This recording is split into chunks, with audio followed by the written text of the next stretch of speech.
Onye isi oche Post Primary School Service Commission Ọkammụta Nkechi Ikediugwu ekwugo nkwa na a ga-eme ihe niile n'ozuzu oke iji wee fụ na ekepụtara mmụta bụ ọkachamma maka ụmụaka Anambra. Ọkammụta Ikediugwu onye mere ka amata nke a n'isi ụlọọrụ PPSSC na ọka n'oge mkparịta ụka ya na ndị nta akụkọ nwere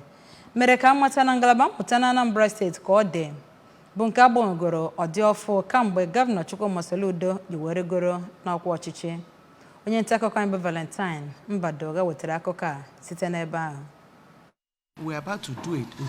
Ya bụ onye isi ndị PPSSC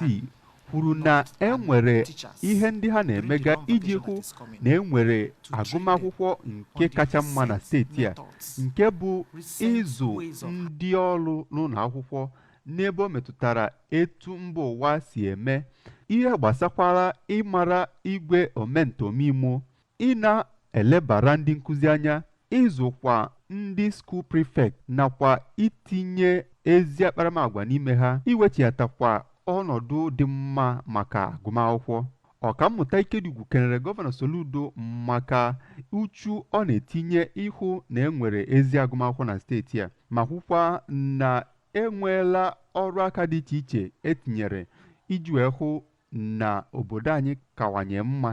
dịka ọ na-ekwu na steeti a bugoro nke ama ama n'ebe o metara agụmakwụkwọ n'ihi na ụmụ akwụkwọ steeti a na-eme nke ọma na asọmpi ha na-eje na mba ndị ọzọ. Ọkammụta Ikediugwu hụkwara na-enweelarị usoro nke a ga-eji wee webatakwa ndị nkụzi ndị mma nke ekwe na-akụ n'ime ụlọ akwụkwọ dị iche iche. Ọkammụta Ikediugwu kpọrọ oku ka e nwee njikọ dị n'etiti ndị gọọmenti na ndị nnọrọ onwe iji wee hụ na enwetara agụmakwụkwọ kacha mma. Ọ kpọkuru ndị nkụzi ka ha na-etinye uchu n'ihe ha na-eme ma hụ na enwere ebe dị mma ma nwekwa ezi nchekwa maka ndị nkụzi, ndị ụmụ akwụkwọ nakwa ebe a na-agụ akwụkwọ.